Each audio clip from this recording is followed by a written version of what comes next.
ఇప్పుడు పూర్తిగా మనశ్శాంతి పొంది మోక్షం పొందాలంటే 4 లక్షణాలు కలిగి ఉండాలట. మోక్షద్వారే ద్వారపాలాశ్చత్వారః పరికీర్తితాక శమో విచార సంతోషక చతుర్థః సాధు సంగమక. మోక్షద్వారే ద్వారపాలాశ్చత్వారః పరికీర్తితాక శమో విచార సంతోషక చతుర్థః సాధు సంగమక. మోక్షం అనేటువంటి ద్వారంలో ద్వారపాలకులు 4 ఉంటారట. సామాన్యంగా ద్వారపాలకుడు ఒకడు ఉంటాడు, మహా అయితే 2 ఉంటారు. ఇక్కడ 4 ఉంటారట. అంటే ఇది కవిత్వం, ఉపమానం. బల్యాలు పట్టుకుని ఉంటారని అర్థం కాదు. అక్కడ ద్వారపాలకులు ఎందుకు ఉంటారు? లోపలికి రమ్మని చెప్పడానికి, అంతే కదా, లేదు వద్దని చెప్పడానికి. మోక్షం కోసం ప్రయత్నం చేసే వాళ్ళకి 4 లక్షణాలు ఉండాలి. ఆ 4 ద్వారపాలకుల్ని దాటుకుంటే లోపలికి హాయిగా వెళ్ళిపోవచ్చు. మోక్షద్వారే ద్వారపాలాక చత్వారః పరికీర్తితాక. మోక్షం అనే ద్వారంలో ద్వారపాలకులుగా 4 ఉంటారయ్యా అన్నాడు. ఎవరు ఆ 4? శమక, విచారక, సంతోషక, చతుర్థక, సాధు సంగమక. 1 శమం, 2 విచారణ, 3వది సంతోషం, 4వది సాధు సంగమ. ఈ 4 ద్వారపాలకులు. అంటే ఈ 4 లక్షణాలు మనం సాధించుకుంటే మోక్షస్థితిలో ఉన్నట్టే లెక్క. మోక్షం అంటే వైకుంఠానికి వెళ్ళడం, కైలాసానికి వెళ్ళడం కాదు. పొరపాటును కూడా నమ్మద్దు మీరు. ఆ లోకాలకి వెళ్ళడం మోక్షం కాదు. మళ్ళీ మనం వెర్రిమాలోకాలం అవుతాం, అనుమానం ఏందా. ఎందుకంటే వైకుంఠంలోకి వెళ్ళినా కూడా గొడవర్వాడే ఇంకోడెవడో అక్కడ కనపడతాడు, మనకంటే ముందే వెళ్ళిపోతాడు. వాడిని చూడగానే వీడు ఇక్కడికి వచ్చాడేటి, వీడు పెద్ద రగడ ఊళ్ళో, వీడికి వైకుంఠం ఎలా వచ్చింది అని అసూయ మనలో ప్రవేశించింది. ఇక నీకు వైకుంఠం ఎందుకు, విజయవాడ బస్ స్టాండ్ అయ్యో. అంచేత వైకుంఠానికి కైలాసానికి వెళితే ముక్తి కాదండి, పొరపాటును కూడా అనుకోవద్దు. అలా పొరపాటును కూడా అనుకోవద్దు. ఒక బస్సు డ్రైవర్లు 2 ఉన్నారట. 2 డ్రైవర్లు ఏదో డ్యూటీలు వేసుకుని తోలుతూ ఉంటారు. ఒకడు ఆస్తికుడు, ఒకడు నాస్తికుడు. ఒకటికి భక్తి ఉంది. వాడు బస్సు ఎక్కగానే కనకదుర్గాదేవి బొమ్మ అక్కడ ఉంది. అక్కడ ఒక అగరొత్తి వెలిగించి అమ్మా తల్లి కాపాడు, అమ్మా తల్లి కాపాడు అని దండం పెట్టి భక్తుల చేత కూడా కాపాడి వెళ్ళిపోతారు. వాడు డ్రైవింగ్ కూడా చాలా జాగ్రత్తగా చేస్తాడు, భక్తుడు కదా. ఈ నాస్తికుడు ఉన్నాడే, వీడు దండం పెట్టాడు, అగరొత్తులు ఊరికి చెప్తారంతే, ఇలాగ పని లేక అంటాడు, పెట్టాడు, బయలుదేరి బస్సు కూడా అడ్డగోలుగా నడుపుతాడు. ఆశ్చర్యం, వీళ్ళిద్దరూ మరణించారు. ముందు ఆ నాస్తికుడు మరణించాడు, తర్వాత ఆస్తికుడు మరణించాడు. ఆస్తికుడు స్వర్గానికి వెళ్ళాడు, కామధేనువు కనపడింది. స్వర్గానికి వెళ్ళిన వాడికి కామధేనువు పాలు ఉచిత పథకం కింద ఇస్తారు. 1 గ్లాసులు పాలు ఇస్తారు తాగమని. అక్కడ చెట్టు కింద కూర్చోబెడతారు. ఆ చెట్టు కల్పవృక్షం, అక్కడ కామధేనువు ఉంటుంది. ఆ పాలు తాగుతుంటే వీడికి మండిపోయింది. ఎందుకంటే ఈ నాస్తికుడు ముందే 2 గ్లాసుల పాలు తాగుతున్నాడు. వీడికి 1 గ్లాసే ఇచ్చారు, వాడికి 2 గ్లాసులు ఇచ్చారు. వీడికి వెండి గ్లాసు ఇచ్చారు, వాడికి బంగారపు గ్లాసు ఇచ్చారు. వాడికి మంట ఎత్తిపోయింది. ఏంటిది, వీడు నాతోటే పనిచేశాడు, నాస్తికుడు, అగరొత్తు కూడా పెట్టలేదు, కనకదుర్గాదేవి అనే అమ్మవారిని శ్రీమాత్రే నమః అని కూడా అనలేదు. వాడు అడ్డగోలుగా నడిపాడు. వీడి మీద 3 కంప్లైంట్లు ఉన్నాయి.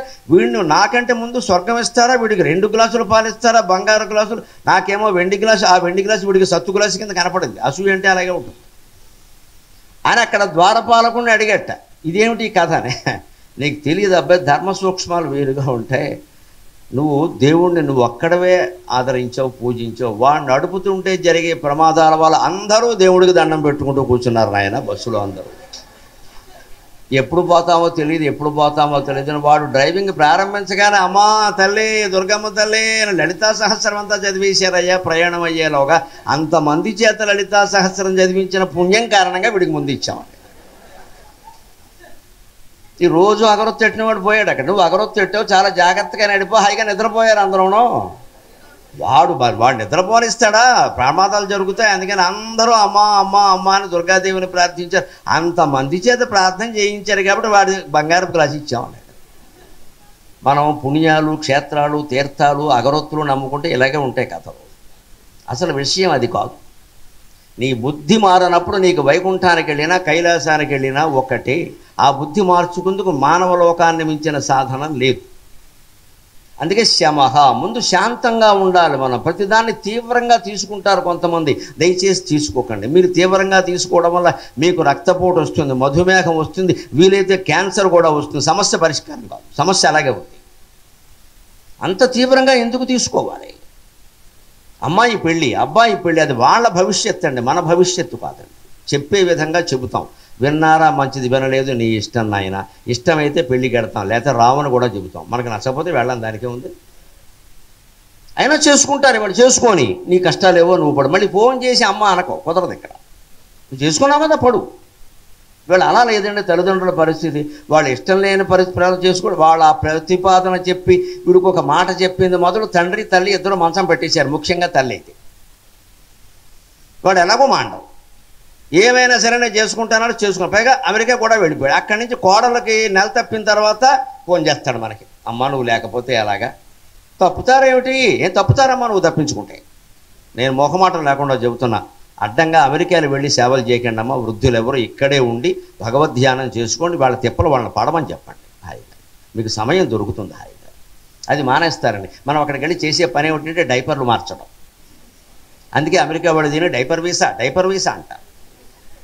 మనకు అనుకూలంగా ఉండి మన మాట వినేవాళ్ళు, మనం చెప్పినట్టుగా పెళ్లి చేసుకున్న వాళ్ళు, పద్ధతిగా ఉన్నవాళ్ళైతే మనం చేసిన అర్థం ఉంది. అన్నీ మనకి వ్యతిరేకమే, కులం వ్యతిరేకం, మతం వ్యతిరేకం, ఆచారం వ్యతిరేకం. వాళ్ళు ఇష్టం వచ్చిన పెళ్ళిళ్ళు వాళ్ళు చేసుకుంటారు, ఎక్కడో కూర్చుంటారు.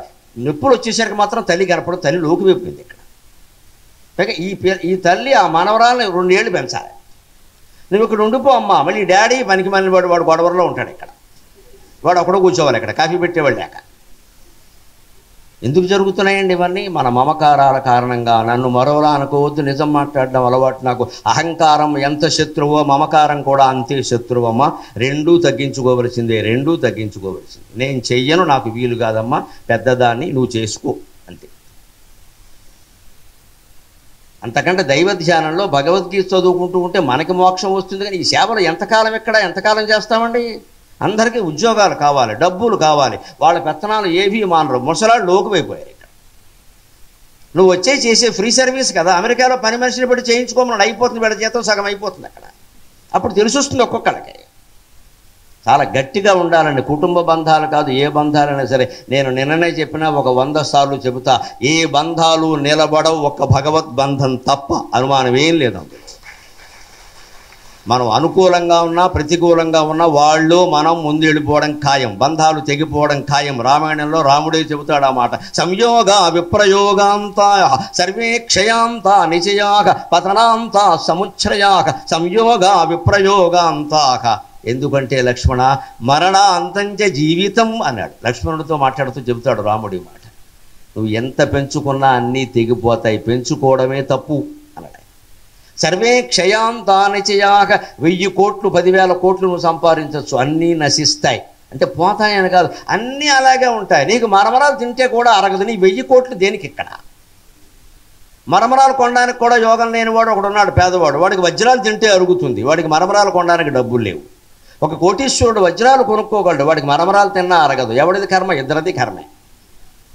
వాడికి వజ్రాలు తిన్నా అరుగుతాయి, వాడు కొనుక్కునే స్తోమత లేదు, మరమరాలు కూడా. వీడికి వజ్రాలు కొనుక్కోగలడు, ఇంట్లో పెట్టుకుని వజ్రం అండి డైమండ్ కోహినూరు తర్వాత ఇదే అని చెప్పగలడు, వాడికి మరమరాలు అరగవు. దేనికి నీ వజ్రం? నెత్తివి పెట్టుకుంటావా, బట్టతల పేరు పెట్టుకుంటావు, జారిపోయి. మీ ఆవిడకి పెట్టామనుకో పేక్ కోసేస్తాడు ఎవడో వజ్రం కోసం. వజ్రం మాటలా ఉన్నా భారీ పోతుంది. ఆస్తి ఉండి ఉపయోగమే లేదని నువ్వు అనుభవించావా? ఏం అనుభవించలేదు. దేనికి 1000 కోట్లు? అదే రాముడు చెప్పాడు, ఉన్న ఆస్తి అంతా పోతుంది, లేకపోతే ఇవన్నీ ఇలాగే ఉంటాయి, విడిపోతాడు ప్రాణం, ఇంక మొత్తం పోయినట్టే కదా. పతనాంత సముచ్ఛ్రయా. జీవితంలో ఎదుగుతాం, పెద్ద నాయకుడు అవుతాం, ఎమ్మెల్యే అవుతాం, మంత్రి అవుతాం, ముఖ్యమంత్రి అవుతాం, ప్రధానమంత్రి అవుతాం, పెద్ద సెలబ్రిటీ అవుతాం, క్రికెట్లో లేదా ఒలింపిక్స్లో పెద్దవాళ్ళం అవుతాం, చివరికి ఏమవుతాం? పడిపోతాం. ఇవాళ చూడండి, 3వ పథకం కూడా వస్తుందని ఒక ఆవిడ ఆశించింది, 3వ పథకం రాకపోయేసరికి నీరసపడింది, మూల కూర్చుంది.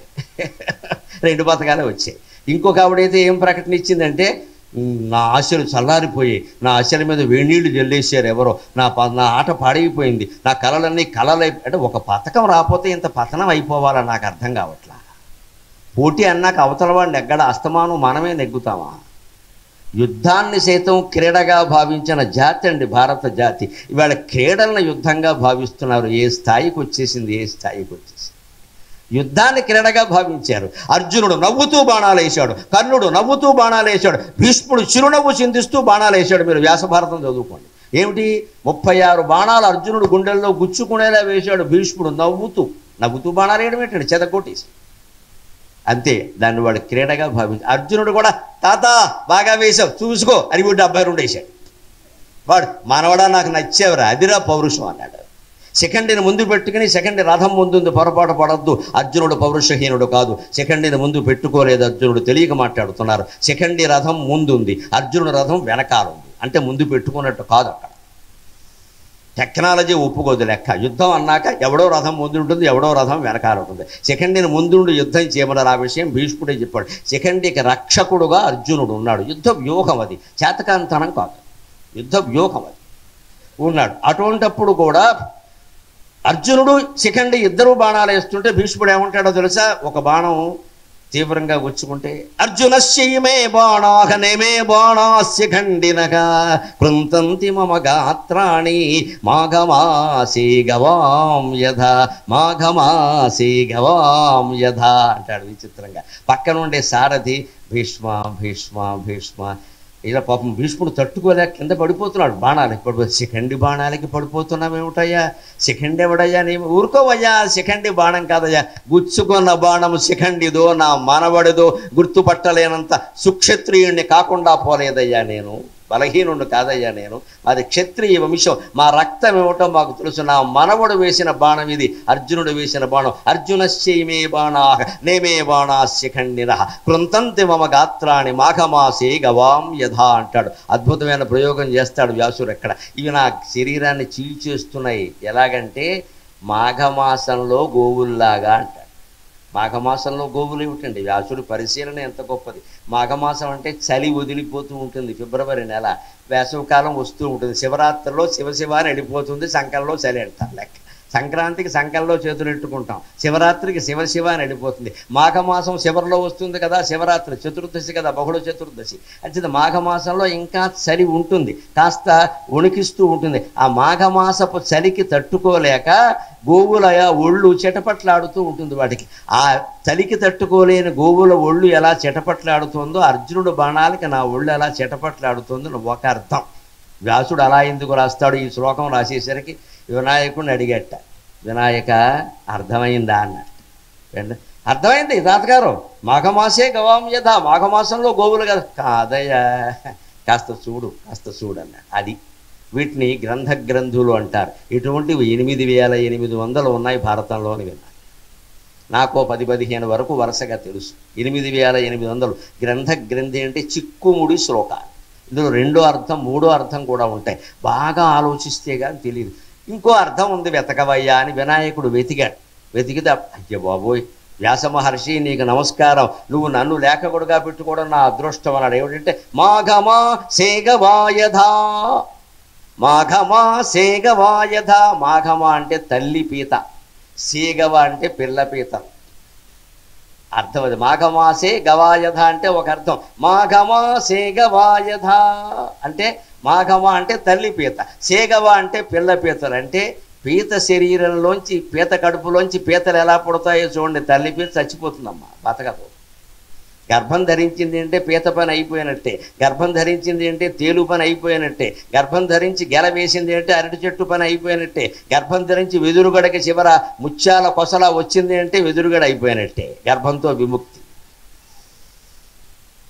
అంచేత పీత గర్భం ధరించింది అంటే చచ్చిపోతుంది, ఇంకో దారి లేదు దానికి. యోనిరంధ్రం అనేది లేదు ప్రత్యేకంగా. తల్లి కడుపు చీల్చుకుని పిల్లలు రావు, పైగా కొన్ని 100 వస్తాయి. తల్లి కడుపు చీలిపోతుంది, బెల వచ్చేస్తాయి. అంచేత ఈ బాణాలు నా కడుపులోంచి బయటకు తీస్తే నేను చనిపోవడం ఖాయం అని భీష్ముడు చెబుతున్నాడు అక్కడ. ఇది రెండో అర్థం. ఇది వినాయకుడు తెలుసుకునేసరికి ఒక పావు గంట పట్టింది. వ్యాసుడు ఏం చేశాడంటే ఈలో 10 శ్లోకాలు అల్లేశాడు. ఆయన సహస్రావధానం అంటే ఆయన తర్వాత కథలో 10 శ్లోకాలు అల్లేశాడు. అంత అందంగా వ్యాసభారతం నడుస్తుంది. అటువంటి దాన్ని మనం గ్రంథంగా తెలుసుకుని ఆ యుద్ధాన్ని చేతం చూస్తే నవ్వుతూ వేశాడు బాణాలు, తేలిగ్గా తీసుకున్నారు. యుద్ధాన్నే 72 బాణాలు పడుతుంటే తేలిగ్గా తీసుకుంటే, ఒలింపిక్ గేమ్స్ని పల్లెటూళ్ళలో కబడ్డీ పోటీలని తేలిగ్గా తీసుకోకపోతే ఏం చేయాలండి? దెబ్బలట్లేందుకు? పల్లెటూళ్ళు ఎప్పుడైనా గ్రామీణ పోటీలు జరిగేవి, ఈ మధ్య జరగట్లే. ఎందుకు తెలుసా? కులకక్షలు వచ్చేస్తాయి, లేనిపోను గొడవ. ఇదివరకు మామూలుగా జరిగి, ఇప్పుడు అలా కాదు. మనోడు గెలవాలని గొడవ వచ్చేస్తుంది ఇక్కడ. దాంతో ఇళ్ళు అంటించేసుకుంటారు. క్రీడని క్రీడగా తీసుకోవాలి, జీవితాన్ని కూడా క్రీడగా తీసుకోవాలి. శమః అంటే అర్థం అది, శాంతం. ఏం జరిగినా సరే శాంతం, శాంతంగా ఉండు, ప్రశాంతంగా ఉండు. కాస్త నీకు ఇష్టమైన ఫిల్టర్ కాఫీ తాగి అప్పుడు ఆలోచించే విషయం ఆలోచన వస్తుంది. కుటుంబంలో ఏదైనా సమస్య వస్తే భార్యాభర్త ఆలోచించుకోవాలి. తెల్లారకట్టు 4ంటికి లేవాలి, పిల్లలు లేవకుండా. పిల్లలు ఎవరు ఈవేళ ఎర్లీ మార్నింగ్ 9 o'clock వరకు లేవరు కదా, మనం అదృష్టవంతులు. వీళ్ళు 4ంటికే లేవాలి. శుభ్రంగా మొహం గడిగేసుకుని, స్నానం ఎలాగో కుదరదు, మొహం గడిగేసుకుని ఫిల్టర్ కాఫీ దగ్గర పెట్టుకుని బాల్కనీలో ఇద్దరు గాలి వేసే చోట కూర్చోవాలి. ఏంటి అమ్మాయి కొంచెం అదో రకంగా ఉంటుంది ఈ మధ్యన, లేదా అబ్బాయి పరిస్థితి ఎలా ఉంది, ఈ సమస్య ఇద్దరు ఆలోచించుకుంటే కాఫీ అయిపోయేలాగా పరిష్కారం అయిపోతుందమ్మా, దొరుకుతుంది వాతావరణం. ఎందుకంటే ఇద్దరూ పిల్లలకు అంకితమై ఉన్నారు. అక్కడ తేడా ఉండదు. మళ్ళీ నీ పెంపకం నా పెంపకం అని గొడవద్దు. అక్కడ ఎవరు పెంచినా ఏదో అయింది, చెడ్డాడు, ఇప్పుడు దానికి బాధ్యత వహించాలి. కానీ నువ్వు పెంచావు నేను పెంచామంటే ఎలాగిది? ఏదో జరిగిన దానికి ఏం చేయాలి? పరిష్కారం కోసం ఆలోచించాలి, చర్చల కోసం కాదు. ఇక్కడ మీ తమ్ముడు పోలుకు వచ్చిందంటే మీ తమ్ముడు పోలుకు వచ్చింది, పోలికలు ఎవరివైతే విషయం అక్కడ ఉంది కదా. ఈ ఎదవ చర్చ చేయకుండా పరిష్కారం కోసం ప్రయత్నిస్తే ప్రశాంతమైన వాతావరణంలో దొరికేస్తుంది. మనిద్దరం కుటుంబానికి అంకితం ఉన్నాం, పిల్లాడు బాగుపడడం మనకు ముఖ్యం, వాడిని ఏం చేయాలి అని ఆలోచిస్తే దెబ్బలో దొరుకుతుంది. ఇద్దరు ఒక మాట మీద ఉంటే, దంపతులిద్దరూ ఒక మాట మీద ఉంటే దేవేంద్రుడు దిగొస్తాడమ్మా. పిల్లలు పెద్ద సమస్య కాదు. మన కుటుంబాల్లో ఎందుకు ఇబ్బందులు అంటే ముందు భార్యాభర్తలోనే పెద్ద విభేదాలు ఉంటాయి. ఈవిడ ఏదైనా చెప్తే ఆయన ఒప్పుకోడు, ఆయన ఏదైనా చెప్తే ఈవిడ ఒప్పుకోడు. ఇది పట్టుకెళ్ళి పిల్లలకి చెప్పేస్తారు, మీ నాన్న ఎలా అంటున్నారు అంటూ. ఆయన చెప్పకూడదు అలాగా. ఆ పిల్లాడు ఇంకా శత్రువు అయిపోతాడు తండ్రికి. ఇది జాగ్రత్తగా చూసుకుంటే శాంతంగా ఉండి అన్ని పరిష్కారం అవుతే ప్రశాంతంగా ఆలోచించుకో. ఆ తర్వాత శాంతంగా ఉన్నంతలో సరిపోదు. సమస్యల పరిష్కారం కోసం కాదు జీవితం. పుట్టకుండా ఉంటే సమస్యలే లేవు కదా. విచారం అంటే ఏడుస్తూ కూర్చోవడం కాదు, ఆత్మవిచారం చెయ్యాలి. నేనెవరు రమణ మహర్షి చెప్పిన మహామంత్రం ఇది. ఏమండి ఏదైనా మంత్రోపదేశం చేయండి అంటే నేనెవరు అని జపించుకో చాలు, ఇంకేం వద్దాను. నేనెవరని చెప్పమేం చేస్తారమ్మో తెలుసుకోవాలి. కానీ రాత్రి పడుకోబోయే ముందు కనీసం 5-10 నిమిషాలైనా మంచం మీద వెళ్ళకేలా పడుకుని నేనెవరని ఆలోచించండి. దీనికి ఆడ మగ కులం మతం ప్రాంతం ఏ భేదము లేదు. పసిపిల్లలు కూడా ఆలోచించవచ్చు చేతనైతే. నేను ఈ శరీరం కాదు, అర్థమవుతుంది వెంటనే. ఎందుకంటే మనం పడుకున్నాం, కళ్ళలో వేరే శరీరం ధరించాం. శరీరం కాదు, అర్థం కాలేదా? తెల్లారకైనా అర్థం కాలేదా? మనం శరీరం కాదు. మనం లేకపోయినా శరీరం ఇక్కడ ఊపిరి తీస్తుంది. అంటే ఒక మహాశక్తి ఈ ప్రపంచాన్ని నడిపిస్తుంది. ఆవిడే లలితా పరాభట్టారికి. అర్థం కాలేదా? ఒకటి చెప్పేది ఏమిటి? ఏదో శక్తి లేకుండా ఊపిరేలా నడుస్తుంది. ఇక్కడ 6 అడుగులు 3 అంగుళాల కళేబరం పడుకునుంది కదా శవంలాగా. నువ్వేమో కళ్ళలో ఉన్నావు కదా. ఈ కళేబరానికి ఊపిరి ఎక్కడి నుంచి వచ్చిందండి? అమ్మవారు కాకపోతే ప్రాణేశ్వరి, ప్రాణదాత్రి, 50 పీఠ రూపిణి. ఆవిడే ప్రాణం ఇస్తుంది అక్కడ. అంచేది భగవంతుడు ఉన్నాడని వేరే చెప్పడం ఏంటి? నీకు తెలియట్లా? కళ నిద్ర అర్థమైతే జీవితం అంతా అర్థమవుతుంది. అప్పుడు నేను శరీరం కాదు, మనస్సు కూడా కాదు. ఎందుకంటే మనస్సు కలగంటోంది, శరీరం ఇక్కడే ఉంది. ఆ మనస్సులో కూడా నువ్వే, నీ రూపంలో ఉన్న నిన్నే నువ్వు అనుకున్నావు. మిగిలిన రూపాలు నువ్వు కాదు అనుకున్నావు. మనస్సు కూడా నువ్వు కాదు. ఎందుకంటే మనస్సు లేకుండా కూడా మనం ఉన్నాం. గాఢ సుషుప్తిలోకి వెళ్ళాం. గాఢ నిద్ర సుషుప్తి అంటారు. అప్పుడు మనస్సు కూడా లేదు. మనస్సు ఉంటే ఖచ్చితంగా ఆలోచిస్తుంది లేదా కలగంటుంది. ఆలోచన లేదు, కళ లేదు, బండరాయిలాగా పడుకునున్నావు సుషుప్తిలో అంటే మనస్సు లేదు. కానీ నువ్వు ఉన్నావా లేదా? ఉన్నావు. నేను దేహం కాదు, నేను మనస్సు కాదు, నేను బుద్ధి కాదు, నేను ఇంద్రియాలు కాదు. ఇంద్రియాలు అసలే కాదు. శవానికి కూడా ఇంద్రియాలు ఉన్నాయి, కళ్ళు ఉన్నాయి, చెవులు ఉన్నాయి, ముక్కులు ఉన్నాయి, ఏవీ పనిచేయట్లా. అంచేత ఇంద్రియాలు కూడా నేను కాదు. ఇవేవీ కానప్పుడు నేనెవరు? ఇది విచారణ. దానికి యోగ వాసిష్టం సహకరిస్తుంది. మీరు దీన్ని కూడా పఠనీయ గ్రంథంగా పెట్టుకోండి దయచేసి. వారు 8 సంపుటాలు వేశారయ్యా, ఇంకా దొరుకుతున్నాయా? 8 సంపుటాలు దొరుకుతున్నాయి. ఇంకా వారి దగ్గర అవసరమైతే మళ్ళీ వేస్తారు. చాలా తక్కువ ఖరీదుకి ఇస్తున్నారు. అందరూ 8 సంపుటాల సెట్టు కొనుక్కుని ముందు ఇంట్లో పెట్టుకోండి. రోజుకి 4 పేజీలని నియమం పెట్టుకోండి. అక్కడ తాటాక మొక్క బారేయండి. ఒక అరగంట సేపట్లో అయిపోతాయి. ఇక్కడ అవి చదవండి. మీకు అర్థమైనా కాకపోయినా తాత్పర్యాలు చదువుకుంటూ వెళ్ళండి. ఖచ్చితంగా మీకు ఒక సంపుటం పూర్తయ్యేసరికే రామచంద్రుల్లాగా వశిష్ఠునికి శిష్యుడు కాగలిగిన యోగ్యత మీకు వస్తుంది. అనుమానం ఏమీ లేదు. వారు వేసిన గ్రంథాలంత గొప్ప. మనం గురువు కాకపోతే శిష్యుడు అవుతాం ఖచ్చితంగా. యోగ్యత వస్తుంది. ఏదో ఉంది, ఇది మనకు అర్థం కావట్లేదు, కానీ సంథింగ్ ఈజ్ దేర్. ఇది మనం తెలుసుకోవాలి. ఒక్కసారి ఆ ఆత్మజ్ఞానం అనేటువంటి తత్వం రుచి మరిగితే ఇక ఈ యదవ సంసారాలు, ఉద్యోగాలు, రాజకీయాలు ఎవడో పట్టించుకోడండి అసలు. అది దాని జోలికి వెళ్ళడం. చాలా మురికి కోపంలో ఉంటుంది. ఎవడైనా మాట్లాడితే కూడా చెత్త మాట్లాడకయ్యా అంటాడు. అంత జ్ఞానం అంత అపూర్వమైన సంపదను వదిలేసి ఈ భౌతిక సంపదలు మనకి దేనికండి? అందుకని విచారం అన్నాడు. తర్వాత సంతోషంగా ఆత్మవిచారం చేస్తే ఏముంటుంది? ఎప్పుడూ మనిషి సంతుష్టుడుగా ఉంటాడు. ఆత్మజ్ఞాని అయిన వాడు 80 ఏళ్ల వయస్సున్నా సరే నవమన్మధుల్లా ఉంటాడు. సౌందర్య లహరిలో చెబుతారు ఖచ్చితంగానే. కళద్వేణీబంధా కుశకలశ విశ్రస్త నిచయాక హఠాత్రుట్యత్కాంక్ష విగళిత దుకూలా యువతయక నరం వర్షీయాంసం నయన విరసం నర్మసు జడం తవాపాంగాలోకే పతితం అనుధావంతి శతశఖ. ఆ మానవుడు నీ భక్తుడైతే అంటాడు శంకరాచార్య, అమ్మవారికి భక్తులం మనం కాగలిగితే, దేవి ఉపాసకులం కాగలిగితే, ఆత్మతత్వ విచారం చేయగలిగితే, మగవాళ్ళైనా ఆడవాళ్ళైనా మన పరిస్థితి, మన వైభవం ఎలా ఉంటుందంటే, నరం వర్షీయాంశం 80 ఏళ్ళు వయస్సున్నవాడైనా సరే, నయన విరసం చూడడానికి అందంగా లేకపోయినా సరే, నర్మసు జడం చమత్కారాలు లేకుండా ఎప్పుడూ తీవ్రంగా మాట్లాడేవాడైనా సరే, కొడతాడేమో అన్నంత గట్టిగా మాట్లాడేవాడైనా సరే, వాడి వెనకాల స్త్రీ పురుష భేదం లేకుండా యావత్ ప్రపంచం పడిపోతుందమ్మా, అనుమానం ఏం లేదు. అక్కడ అది భగవంతుడు దయ, అది అమ్మవారి కృప.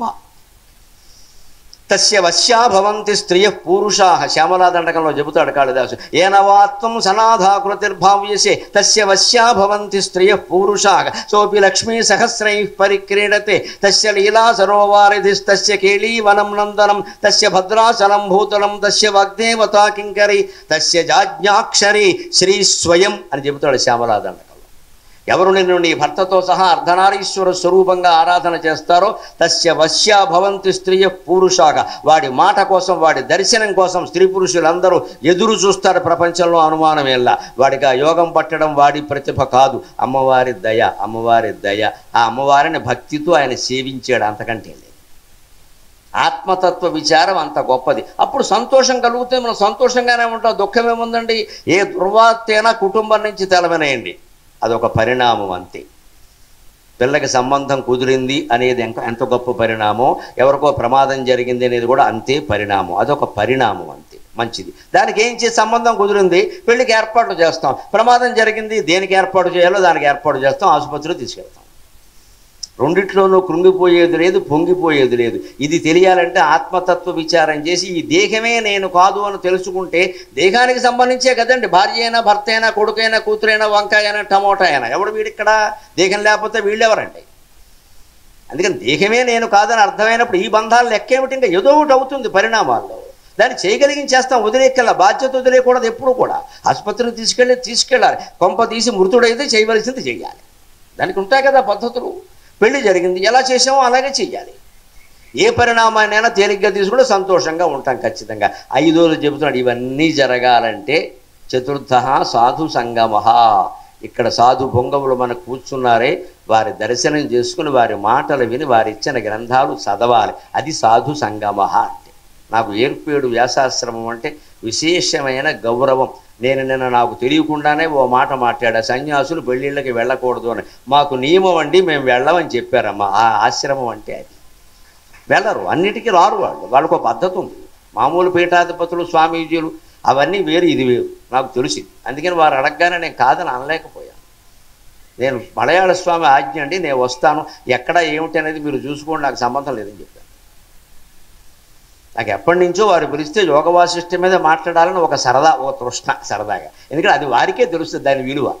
దాన్ని కనిపెట్టింది వారు, ప్రచారం చేసింది వారు, వారి దగ్గరే మాట్లాడాలి. తర్వాత ఎన్ని చోట్ల మాట్లాడినా ఇక్కడ ప్రారంభం ఎక్కడ అంటే వ్యాసాశ్రమం పరిపూర్ణానందగిరి స్వామి సన్నిధిలో అని నేను చెప్పుకోవాలి ఖచ్చితంగా.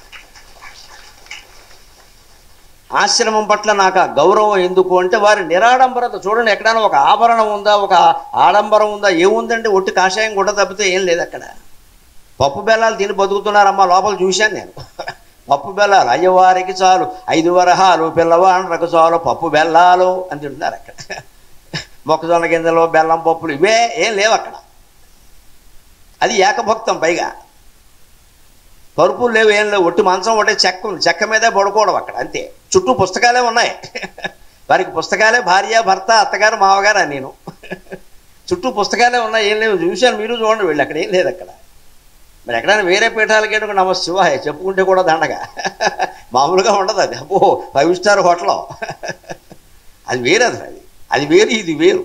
ఇటువంటి వాళ్ళ సాధు సాంగత్యంలో మనం ఉండి వారి ఆజ్ఞను పాటించి ఆ పుస్తకాలు కొనుక్కొని అందరూ చదవాలి. అప్పుడు మోక్ష స్థితిలో మనం ఎప్పుడూ ఉంటాం ఖచ్చితంగా.